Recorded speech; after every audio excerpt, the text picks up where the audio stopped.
आज मैं आपको पढ़ाऊंगी what are verbs to be. मैंने बी, बीइंग और बीन पे मेरी वीडियो मौजूद है कि इंग्लिश ग्रामर में हम इनको कहाँ कहाँ पे यूज करते हैं और इनके क्या मतलब निकलते हैं। और ये इंग्लिश ग्रामर का मोस्ट कंफ्यूजिंग सबके लिए टॉपिक बना होता है, जो कि है ही नहीं। बी का मतलब, बीइंग का मतलब और बिन का मतलब होने का ही एक सेंस देता है, होने का ही मीनिंग देता है। बीइंग जारी अमल को दिखाता है, बिन मुकम्मल अमल को दिखाता है। बीइंग फोर्थ फॉर्म आईएनजी वाली फॉर्म कहलाती है, बिन थर्ड फॉर्म है। यहाँ पे इसकी सेकंड फॉर्म नहीं है ये, ठीक है, आप ऐसे मत समझेगा, ऐसे लिखा गया है। बी जो है वो बाप है, यानी मेन वर्ब है, बेस फॉर्म है, फर्स्ट वर्ब है। अब जब मैं आपसे कहती हूँ what are verbs to be, तो अक्सर लोग इस पे कंफ्यूज होते हैं, मैंने देखा है। तो क्या जब मैं ये बी के साथ जब टू लग के आता है, तो इन्फिनेटिव होता है, लेकिन वो अलग यूजेस है, वो इंशाल्लाह अलग वीडियो में बताऊंगी। क्या मैं ये कहना चाह रही हूँ she is a bride, to be वो दुल्हन बनने वाली है, जब ये टू बी खुद ऐसे जुमले में लिखा हुआ आता है, क्या मैं इसकी बात कर रही हूँ? मैं इस टू बी की बात नहीं कर रही, मैं अब भी पूछ रही हूँ what are verbs to be. तो देखिए, वर्ब्स टू बी प्रेजेंट के लिए इज एम आर, पास्ट के लिए वास वर्ब को कहते हैं। तो ये फिर इस तरह क्यों नहीं आता, जैसे कि गो, फिर सेकंड फॉर्म वैन, फिर थर्ड फॉर्म गोन, फिर फोर्थ फॉर्म गोइंग, फिर fifth form goes.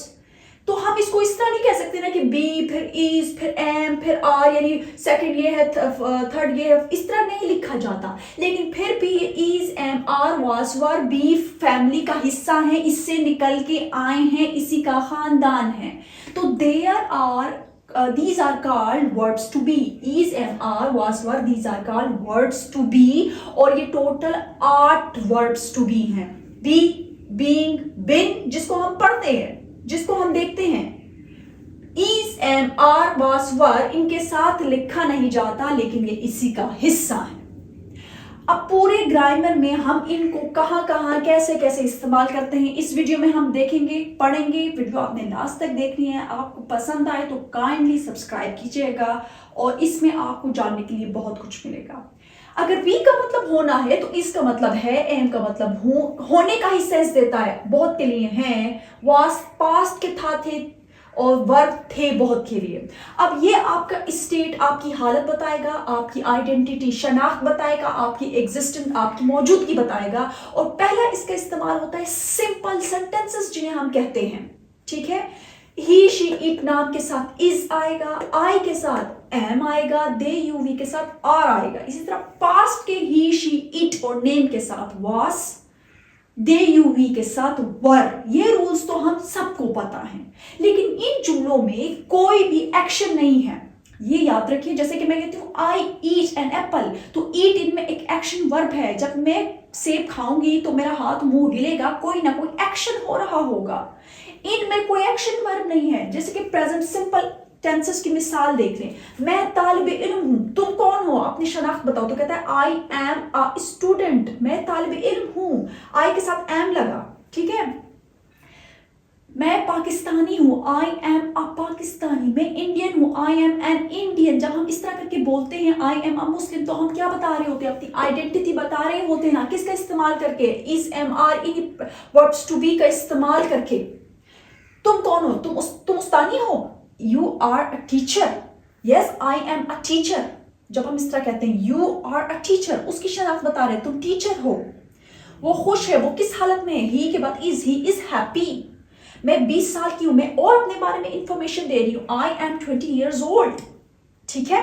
I have to, चले have तो खैर नहीं आता, have और has तो इसमें नहीं है, verbs to be में नहीं आते। तो देखिए, अगर इनमें मेन वर्ब नहीं, अगर इनमें कोई एक्शन वर्ब नहीं है, तो इनमें मेन वर्ब कौन सा है? तो ये एम, ये आर, ये इज, ये एम, ये इज, एम, आर, ये इन्हीं सिंपल सेंटेंसेस में मेन वर्ब या लिंकिंग वर्ब कहलाते हैं। In these sentences is, am, are the main verbs and linking verbs. I am a student, student को आई के साथ लिंक कर रहा है ना, मिला रहा है, तो ये मेन वर्ब भी है, लिंकिंग वर्ब भी है। टीचर को यू के साथ कनेक्ट कर रहा है, मिला रहा है, तो आर इसमें मेन वर्ब भी है, लिंकिंग वर्ब भी है। जब इसमें आपको कोई भी और वर्ब नजर ना आए, तो am, are, is main verb कहलाते हैं। क्योंकि हमने तो बस यही पढ़ा है कि is, am, are, was, were as a helping verb भी इस्तेमाल होते हैं, इमदादी अफाल। तो नहीं, is am are main verb भी इस्तेमाल होते हैं सिंपल सेंटेंसेस में और लिंकिंग वर्ब भी कहते हैं इनको। अगर आपने इसका नेगेटिव बनाना है, मैं तालिब इल्म नहीं हूं, I am not a student, आपने मेन वर्ब के बाद नॉट लगाना है। You are not a teacher, he is not happy, I am not 20 years old। Simple इनका नेगेटिव बनता है। और जब आप इसका सवालिया बनाते हैं, क्या मैं तालिब इल्म हूं, तो सिंपल आपने जगह चेंज करनी है। एम को पहले लेके आना होता है, आपने सब्जेक्ट को बाद में लेके आना होता है। Am I a student? Are you a teacher? Is he happy? Am I 20 years old? सिर्फ जगह बदलनी होती है। अब इसी तरह पास्ट सिंपल देखें, वो वकील थी यानी माजी में थी, she was a lawyer, कोई वर्ब नहीं है, was इसमें मेन वर्ब है और इसी को हम लिंकिंग वर्ब भी कहेंगे। वो दोस्त थे, उनका स्टेट पहले कैसा था, किस हालत में थे, वो दोस्त थे, they were friends। वर ही इसमें मेन वर्ब और लिंकिंग वर्ब है। मैं कल बीमार थी, मैं अपनी हालत बता रही हूं कि मैं कल कैसी थी, आई वॉज सिक यस्टरडे। वो पार्क में थे, एग्जिस्टेंट मौजूद की बता रहे हैं कि वो पार्क में थे, they were at the park. तो इस सब में वास और वर्ब मेन वर्ब और लिंकिंग वर्ब का किरदार अदा करते हैं, ये सिंपल सेंटेंसेस कहलाते हैं। और इसमें अगर आप इसका नेगेटिव और इंट्रोगेटिव बनाएंगे तो सिंपल इसी तरह, she was not a lawyer, they were not friends, I was not sick yesterday, they were not at the park। आपने मेन वर्ब के बाद नॉट लगाना है। और जब आप सवाल बनाते हैं, क्या वो वकील थी, क्या वो दोस्त थे, क्या मैं कल बीमार थी, तो आपने सिंपल जो सब्जेक्ट है उससे पहले आपने ये मेन वर्ब लेके आना है। was she a lawyer, were they friends, क्या वो दोस्त थे, was I sick yesterday, क्या मैं कल बीमार थी, were they at the park, क्या वो पार्क में थे, were they at the park. ठीक है, तो ये तो पहला यूज मैंने आपको इज एम आर का सिंपल सेंटेंसेस में बताया, जिसमें ये खुद ही मेन वर्ब या लिंकिंग वर्ब कहलाते हैं। अब हम is am are was verb का इंग्लिश ग्रामर में दूसरा रूल पढ़ेंगे। इनका दूसरा काम क्या होता है, जब आपसे कोई पूछे what are verbs to be, आपने जवाब देना है is am are was were are called verbs to be. फिर आपने तरतीब के साथ इनका इंग्लिश ग्रामर में यूज बताना है। पहला मैंने आपको बताया सिंपल सेंटेंसेस में उनकी वहां पे क्या कारकर्दगी होती है। अब टेंसेस में जो भी लोगों के लिए दर्द सर बना होता है यानी जमाने, उनमें इनका इस्तेमाल होता है। अब उनमें आप सोचे कहां पे इस्तेमाल होता है, दो टेंसेस में। इस एम आर का इस्तेमाल आपको तो बता दिया कि प्रोनाउन में किस किस के साथ लगना है, ये आपने पहले इसको अपने ज़हन में बिठा देना है। फिर आपने इस एम आर का इस्तेमाल आपको पता चलेगा प्रेजेंट कॉन्टिन्यूअस में होता है और वास वर्ब का इस्तेमाल पास्ट कॉन्टिन्यूअस में होता है। कॉन्टिन्यूअस का मतलब एक काम प्रेजेंट में जारी है यानी अभी हो रहा है, अभी जारी है, और एक काम पास्ट में जारी था जो कि अब जारी नहीं है। अब देखें, वो गा रही है, इसका मतलब वो अभी गा रही है। शी आया है तो इज सिंगिंग, जो मेन वर्ब है उसके साथ आईएनजी लग के आएगा तो इसका ये मतलब होगा कि एक एक्शन अभी हो रहा है। देखिए इसमें एक्शन वर्ब आ रहा है, गाएगी तो मुंह हिलेगा ना, लेकिन अब गा रही है, एक्शन हो रहा है तो सिंगिंग, शी इज सिंगिंग। बारिश हो रही है मतलब बारिश होने का काम हो रहा है, इट है तो इज आएगा, इट इज रेनिंग। मैं झाड़ू दे रही हूं यानी अभी मैं वो एक्शन कर रही हूं। आई आया है तो एम आएगा, आई एम स्वीपिंग, जो स्वीप वर्ब है उसके साथ आईएनजी लग के आएगा। ठीक है, इनमें यहाँ पे ये वो हंस रहे हैं, वो जो बहुत है इस वक्त कौन सा काम कर रहे हैं, हंसने का। जब हंसेंगे तो मुंह तो हिलेगा ना, तो दे आया है तो दे आर लाफिंग। तो अब मुझे बताएं इनमें इज एम आर क्या काम कर रहे हैं। इन जुमलों में प्रेजेंट कॉन्टिन्यूअस में और पास्ट कॉन्टिन्यूअस में ये काम करेंगे एज अ हेल्पिंग और ऑक्सिलरी वर्ब्स। आप हेल्पिंग वर्ब कह लें, आप ऑक्सिलरी वर्ब कह रहे हैं, दोनों का एक ही मतलब होता है। आपको कंफ्यूज किया जा सकता है, बताएं व्हाट आर हेल्पिंग वर्ब्स, तो आपने कहना है is am are was verb जो है वो अपना रोल अदा करते हैं कॉन्टिन्यूअस टेंसेस में एज अ हेल्पिंग वर्ब। फिर आपको कहेंगे व्हाट आर ऑक्सिलरी वर्ब, तो जवाब दें ऑक्सिलरी कहें या हेल्पिंग कहें, दोनों का एक ही नाम है, इमदादी अफ़आल जिसे उर्दू में कहते हैं। इसी तरह पास्ट कॉन्टिन्यूअस में, पास्ट में एक काम जारी था कुछ वक्त के लिए, वो रो रही थी यानी माजी में वो कुछ वक्त के लिए रो रही होगी। शी है तो वास आएगा, शी वास क्राइंग, वर्ब क्राई के साथ आईएनजी लग के आ रहा है तो पता चल रहा है कि माजी में ये काम कुछ वक्त के लिए जारी था। वो तुम्हारे बारे में बातें कर रहे थे, वो होता है ना कुछ लोग बातें कर रहे हो तो कहीं आई वो तुम्हारे बारे में बातें कर रहे थे। दे है तो बहुत से थे, they were talking about you. मैं अखबार पढ़ रही थी। आई आया तो was, I was reading a newspaper. ठीक है, तो इस पास्ट कॉन्टिन्यूअस में was word as a helping verb और ऑक्सिलरी वर्ब है। यहाँ पे ये एज अ प्रेजेंट में is am are as a helping और ऑक्सिलरी वर्ब है, मेन वर्ब नहीं है। मेन वर्ब इसमें सिंगिंग, इसमें रेनिंग, इसमें स्वीपिंग, उसमें लाफिंग और उधर क्राइंग पास्ट में, उधर टॉकिंग और रीडिंग मेन वर्ब है। ठीक है, अब इनका जब हम नेगेटिव इंट्रोगेटिव बनाएंगे तो किस तरह होगा, बहुत आसान है। वो गाना वो नहीं गा रही है, आपने हेल्पिंग वर्ब इसको यहाँ पे कहेंगे, मेन वर्ब नहीं। हेल्पिंग वर्ब के बाद सिंपल नॉट लगाना है। शी इज नॉट सिंगिंग, बारिश नहीं हो रही है। इट इज नॉट रेनिंग, मैं झाड़ू नहीं दे रही हूँ। आई एम नॉट स्वीपिंग, वो नहीं हंस रहे हैं। They are not laughing. जब इसका इंट्रोगेटिव सवालिया बनाते हैं, क्या वो गा रहे हैं, तो आपने जगह चेंज करनी होती है। हेल्पिंग वर्ब की जगह चेंज करें, सिंपल। इज शी सिंगिंग, क्या बारिश हो रही है। इज इट रेनिंग, क्या मैं झाड़ू दे रही हूँ। एम आई स्वीपिंग, वो हंस रहे हैं। क्या वो हंस रहे हैं। Are they laughing. इस तरह she was not crying, was she crying. They were not talking about you. Were they talking about you? I was reading a book. Was I reading a book? क्या मैं अखबार पढ़ रही थी। तो यहाँ इस एम आर और was वर्ब को इमदादी अफ़ाल कहेंगे, जो कि मेन वर्ब के साथ कॉन्टिन्यूअस टेंस पे आते हैं। अब देखें, अगर मैं यहाँ से इज हटा दूं, एम हटा दूं और आर हटा दूं और वहां से मैं हटा दूं वास वर्ब, हेल्पिंग वर्ब को हटा दूं, तो क्या समझ आएगी कि पास्ट कॉन्टिन्यूअस कौन सा है और प्रेजेंट कॉन्टिन्यूअस कौन सा है। क्योंकि आईएनजी के साथ जो है, वर्ब के साथ आईएनजी प्रेजेंट कॉन्टिन्यूअस में भी आ रही है और पास्ट में भी वर्ब के साथ जो है आईएनजी आ रहा है। तो ये इमदादी अफ़ाल मुझे क्या मदद कर रहे हैं, ये इज एम आर मुझे मदद कर रहा है। शी इज सिंगिंग, तो इसका मतलब प्रेजेंट में वो एक्शन हो रहा है। शी इज सिंगिंग, वो अभी गा रही है। और अगर मैं इसको इस तरह बोल दूं, शी वाज सिंगिंग, तो वाज से मुझे क्या पता चलेगा, क्या मदद मिलेगी कि पास्ट में वो काम हो रहा था, कि वो पास्ट में गाना गा रही थी। अगर मैं कहूं बारिश हो रही है, अभी हो रही है, तो इस से मुझे पता चलेगा कि प्रेजेंट कॉन्टिन्यूअस है, इट इज रेनिंग। और अगर मैं इसको हटा के वाज कर दूं, इट वाज रेनिंग, तो इस वाज से मुझे ये पता चल जाएगा कि ये क्या है, कि ये माजी में बारिश हो रही थी। तो इसीलिए इनको हम जो है इमदादी अफ़ाल कहते हैं। ठीक है, तो इसीलिए यहाँ पे इस इमदादी अफ़ाल या हेल्पिंग वर्ब का ये मतलब होता है। तो आपने जान लिया कि टेंसेस में इज एम आर और वाज वर्ब को, वर्ब्स टू बी को हम एज अ हेल्पिंग वर्ब इस्तेमाल करते हैं। अब हम इज एम आर का इंपॉर्टेंट इस्तेमाल सीखेंगे पैसिव में, वर्ब की थर्ड फॉर्म लेके। आप हैरान हो जाएंगे कि इज एम आर के साथ वर्ब की थर्ड फॉर्म भी आती है। Is am are was verb के साथ वर्ब की थर्ड फॉर्म आती है पैसिव में। पैसिव सेंटेंसेस में वर्ब की थर्ड फॉर्म ही आती है। और पैसिव सेंटेंसेस क्या होते हैं, पैसिव किनके बनते हैं, जो टेंसेस हम सीखते हैं ना, उनके पैसिव बनते हैं। अब यहाँ पे आपको दो चीजें सीखनी है, एक एक्टिव सेंटेंस और एक पैसिव सेंटेंस।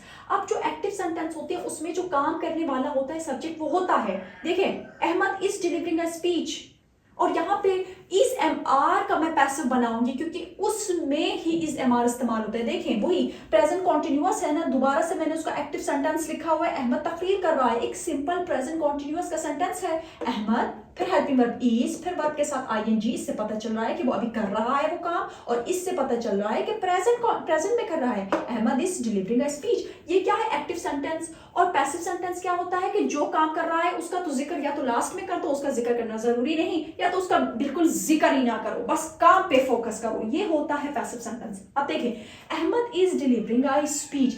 आपको अगर कोई कहे कि इसका पैसिव बनाओ, तो प्रेजेंट कॉन्टिन्यूअस का जब पैसिव बनेगा तो इसमें इज आएगा ना, और इसका इसमें काम क्या होगा, या उधर वास का वर्ब का इसमें इस्तेमाल क्या होगा, इसमें भी इनका इस्तेमाल होता है as a helping verb, as a इमदादी अफ़ाल। इसमें इस आया है तो पता है, चल रहा है कि प्रेजेंट कॉन्टिन्यूअस का जो है वो पैसिव है, उसमें वास वर्ब आया है तो ये पता चल रहा है कि उसमें क्या है, वो पास्ट कॉन्टिन्यूअस का है। अब इनमें इनका भाई भी आ गया है, ये देखिए बीइंग, इसमें वर्ब की थर्ड फॉर्म आ रही है ना, तो इससे कॉन्टिन्यूटी का पता नहीं चलता है। लेकिन बीइंग यहाँ पे एज अ हेल्पिंग वर्ब, ये भी हेल्पिंग वर्ब है और ये भी हेल्पिंग वर्ब है। ठीक है, हेल्पिंग वर्ब है दोनों, क्योंकि दोनों एक ही खानदान से हैं। और देखिए, बीई के साथ आईएनजी जब लग जाता है, आईएनजी जब किसी वर्ब के साथ लग जाता है तो उसमें क्या पता चलता है, एक काम कॉन्टिन्यू हो रहा है। तो यहाँ पे तो मेन वर्ब के साथ तो वर्ब की थर्ड फॉर्म लगती है, पैसिव में तो देखिए वर्ब की थर्ड फॉर्म ही लगती है। तो यहाँ पे बीइंग को एज अ हेल्पिंग वर्ब घुसा के ये बता रहे हैं कि एक काम कॉन्टिन्यू हो रहा है, बीइंग से पता चल रहा है। तो देखिए, तकरीर, हम इसका उर्दू में तर्जुमा कुछ इस तरह करते हैं, तकरीर अहमद के जरिए की जा रही है, यानी स्पीच को हम पहले सब्जेक्ट बना देते हैं। स्पीच एक है, सिंगुलर है, इज बीइंग से क्या पता चल रहा है कि काम जारी है, कंटिन्यू है, डिलीवर्ड वर्ब की थर्ड फॉर्म किसके जरिए की जा रही है, by Ahmad is delivering a speech, ये एक्टिव सेंटेंस है। इसका जब पैसिव बनाते हैं तो स्पीच जो यहाँ पे था वो इधर फर्स्ट में आ जाएगा, जो इधर सॉरी ऑब्जेक्ट था वो इधर सब्जेक्ट का काम करेगा, ठीक है। स्पीच, इस पे हमारा फोकस होगा, इस पे नहीं। Speech is being delivered by Ahmad, और हम इसको पैसिव में इस तरह भी ट्रांसलेट करते हैं, तकरीर की जा रही है, बिल्कुल जो कर रहा है उसका भी जिक्र मत करो। स्पीच क्या हो रहा है भाई, तकरीर की जा रही है, स्पीच इज बीइंग डिलीवर्ड। तो इसका बीइंग का ये मतलब है, बी के साथ आईएनजी लग के आ रहा है, तो उसका ये मतलब है कि एक काम कंटिन्यू में है अभी भी, ठीक है। अब देखिए बगैर इसका मैं एक्टिव भी नहीं बनाया, मैं कहती हूँ आप इसको जरा ट्रांसलेट करने की कोशिश करें। आपको बुलाया जा रहा है, क्या इस सेंटेंस में जो आपको बुला रहा है वो है, उसका जिक्र नहीं है तो पैसिव है ना। आपको क्या कहते हैं, यू के बाद जो वर्ब्स टू बी में हेल्पिंग वर्ब लगेगा वो क्या लगेगा, आर लगेगा ना, आर। यू आर आ गया, आपको बुलाया जा रहा है मतलब वो काम कंटिन्यू में है, तो कंटिन्यू के लिए मैं क्या लिखूं, एक और हेल्पिंग वर्ब डाल दो ना, बीइंग, इसके खानदान का एक इसका भाई ले आओ, यू आर बीइंग। अब बुलाने को क्या कहते हैं, कॉल कहते हैं ना, उसकी थर्ड फॉर्म लगानी है, called, you are being called, आपको बुलाया जा रहा है। अब देखिए जब इनका नेगेटिव बनाते हैं, स्पीच इज हेल्पिंग वर्ब और इस हेल्पिंग वर्ब के दरमियान में लगा दो, speech is not being delivered by Ahmad के जरिए तकरीर नहीं की जा रही है, speech is not being delivered. क्या तकरीर की जा रही है, तो इसको उठा के पहले ले आओ ना, इज स्पीच बीइंग डिलीवर्ड, क्या मुझे बुलाया जा रहा है, नहीं क्या आपको बुलाया जा रहा है, आर यू बीइंग कॉल्ड, क्या आपको बुलाया जा रहा है, तो आपको नहीं बुलाया जा रहा है, you are not being called, ठीक है। तो इस तरह पैसिव। अब देखिए पास्ट कॉन्टिन्यूअस का पैसिव देखिए, एक्टिव सेंटेंस देखिए, मजदूर सड़क बना रहे थे, पास्ट में काम कंटिन्यू था, द लेबरर्स, अब लेबर बोलते हैं ना, वर आएगा, constructing the road, active sentence है, जो सड़क को बना रहे हैं वो सेंटेंस में मौजूद हैं, लेबर वो मौजूद हैं, तो ये पास्ट कॉन्टिन्यूअस का एक्टिव सेंटेंस है। अब मैं कहती हूँ इसका पैसिव बनाओ, तो सड़क मजदूरों के जरिए बनाई जा रही थी, तो देखिए एक्टिव में जो पास्ट में था, जिसकी अहमियत एक्टिव में नहीं थी, तो उसकी अहमियत पैसिव में हो जाती है, द रोड। अब रोड एक है ना तो वास आएगा,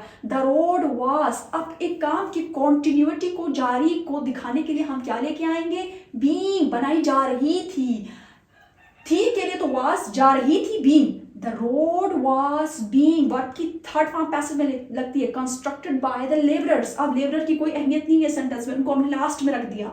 इसी को पैसिव में हम इस तरह भी बनाते हैं, सड़क बनाई जा रही थी, यानी मैंने मजदूर का जिक्र करना जरूरी नहीं समझा, क्या हो रहा है भाई, सड़क बनाई जा रही थी, तो सड़क के लिए द रोड, फिर ये थी के लिए रोड सिंगुलर है, वास, जा रही, कॉन्टिन्यूटी को दिखाने के लिए being, the road was being constructed, ठीक है। और इसी तरह फिर उनका भी नेगेटिव इस तरह होगा, the road was not being constructed by the labourers, क्या जो है सड़क बनाई जा रही थी, तो आप उठा ले, वास को पहले ले आए, was the road being constructed, ठीक है। तो पैसिव सेंटेंसेस में जो सब्जेक्ट होता है उसका जिक्र नहीं होता, और अगर होता है तो बाय लगा के होता है, सेंटेंस के लास्ट में रखते हैं, उस पर हमारा फोकस नहीं होता, फोकस हमारा सिर्फ काम पे हो रहा होता है कि काम क्या हो रहा है, ठीक है।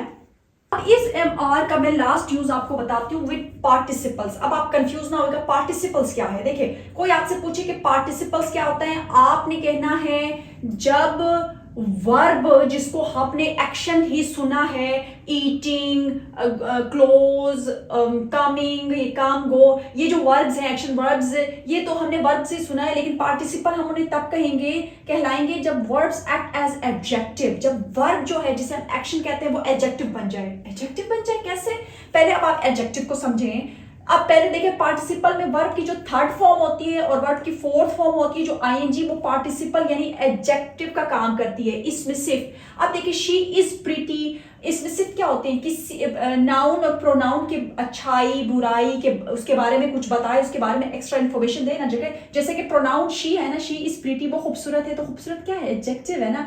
ये प्रिटी कौन है, ये शी है, तो प्रोनाउन के बारे में ये एडजेक्टिव बता रहा है, तो ये क्या है, एडजेक्टिव है ना, रियल एडजेक्टिव है, ठीक है। सारा इज फैट, फैट कौन है, सारा है, तो फैट एडजेक्टिव है और सारा के बारे में मालूमात दे रहा है एडजेक्टिव, तो ये क्या कहलाते हैं, ये रियल एडजेक्टिव्स हैं जो हमने पढ़ा है। और नाउन और प्रोनाउन के बारे में जब बताएं, तो अब देखें जब आपके सामने ये वाला जुमला आता है, मैं थका हुआ हूं, कोई आपको कहता है इसको ट्रांसलेट करो, आई एम टायर्ड, तो जब आप इसको ट्रांसलेट तो कर देते हैं, लेकिन आपसे पूछते हैं कि बताओ ये क्या है, ये बताओ ये क्या है, तो आप कहते हैं ये टायर्ड क्या है, ये टायर्ड को देख के आप इसको कहेंगे ये वर्ब है, नहीं ये वर्ब नहीं है, वर्ब की शक्ल में एडजेक्टिव है। ये एडजेक्टिव किसके बारे में बता रहा है, प्रोनाउन के बारे में बता रहा है ना, कि कौन थका हुआ है, आई थका हुआ है, तो प्रोनाउन के बारे में बताने वाले अल्फाज क्या होते हैं, एडजेक्टिव। अब पार्टिसिपल में इनकी ट्रांसलेशन क्या आती है, हुआ हुई, कुछ इस तरह ट्रांसलेशन आती है, ठीक है। तो ये वर्ब की थर्ड फॉर्म एडजेक्टिव के रूप में आई है और मेन वर्ब इसमें कौन सा है, एम, इसमें वर्ब है ना मेन, तो इसमें भी मेन वर्ब का किरदार अहम अदा कर रहा है। देखिए बच्चे पुरजोश हैं, इधर आएगा नुक्ता ना, बच्चे पुरजोश हैं, द चिल्ड्रन आर एक्साइटेड, तो यहां पे आपसे कोई पूछे कि बताओ वर्ब कौन सा है, तो कहना है ये वर्ब है, ये वर्ब है, ये एम वर्ब है। एक्साइटेड क्या है, लग रहा है वर्ब तो ये है, लेकिन नहीं ये वर्ब नहीं है, ये भी वर्ब की शक्ल तो वर्ब है, रूप धारा हुआ है एडजेक्टिव का। और ये किसके बारे, एक्साइटेड कौन है, बच्चे, नाउन के बारे में जब हमें ये बता रहा है तो ये एडजेक्टिव हो गया, ये वर्ब नहीं हुआ। अच्छा, दीवारें सजी हुई हैं, द वॉल्स आर डेकोरेटेड। अब आपसे पूछे कोई बताओ मेन वर्ब कौन सा है, आर है ना इसमें वर्ब, तो बताओ ये डेकोरेटेड क्या है, ये एडजेक्टिव है। कैसे एडजेक्टिव है, क्योंकि ये बता रहा है वॉल्स के बारे में, वॉल्स क्या है, ये नाउन है, तो नाउन और प्रोनाउन के बारे में बताने वाले अल्फाज एडजेक्टिव होते हैं। और ये एडजेक्टिव, ये जो वर्ब की जो थर्ड फॉर्म लिए हुए हैं, ये पार्टिसिपल के खानदान से आए हैं। अच्छा, वो हैरान है, ही इज सरप्राइज्ड, तो आपको देखिए कहेंगे सरप्राइज्ड क्या है भाई, ये वर्ब की थर्ड फॉर्म के रूप में एडजेक्टिव का काम कर रहे हैं, पार्टिसिपल हैं जो ही प्रोनाउन के बारे में एक्स्ट्रा इंफॉर्मेशन दे रहा है, मेन वर्ब है इज। अब देखिए वहां पे देखिए ये टूटा हुआ, ये टूटी हुई खिड़की थी, ये टूटी हुई खिड़की थी, टूटी हुई थी मतलब टूटने का काम हो चुका है। It was a broken window, तो ब्रोकन को देखिए ब्रेक, ब्रोक, ब्रोकन, तो आप कहेंगे नहीं, इस आपसे कोई पूछे इसमें वर्ब कौन सा है, तो आप कहेंगे जल्दी से ब्रोकन है, जबकि ब्रोकन एडजेक्टिव है, वो किसके बारे में बता रहा है, टूटी हुई खिड़की। ब्रोकन विंडो, विंडो इसमें नाउन है, उसके बारे में इंफॉर्मेशन दे रहा है, तो ब्रोकन एडजेक्टिव हो गया, विंडो नाउन हो गया, तो नाउन के बारे में बता रहा है तो एडजेक्टिव हो गया, तो वर्ब क्या है, बास है ना, वो चला गया है। अब देखिए ये आपको कंफ्यूज करेगा, कोई आपसे कहे ही इज गॉन में बताओ वर्ब कौन सा है, तो गॉन को नहीं कहना, गॉन को आपने कहना है कि वर्ब की थर्ड फॉर्म तो है, लेकिन इस ये क्या है, ये वर्ब की थर्ड फॉर्म यहाँ पे एडजेक्टिव का काम कर रही है, इसके साथ इज जो है मेन वर्ब है, ही इज गॉन। देखिए आपके सामने कोई जब कहते हैं जो मर जाता है, आपके सामने फिजिकल शक्ल में नहीं है, तो आप कहते हैं फिक्र मत करो, don't worry, he is gone, he is gone, क्यों परेशान हो रही हो, क्यों रो रही हो, वो बस चला गया है, वो अब वापस नहीं आ सकता। तो यहाँ पे ये जो वर्ब की थर्ड फॉर्म पार्टिसिपल की शक्ल में एडजेक्टिव का काम करते हैं, इज एम आर उनके साथ लगता है।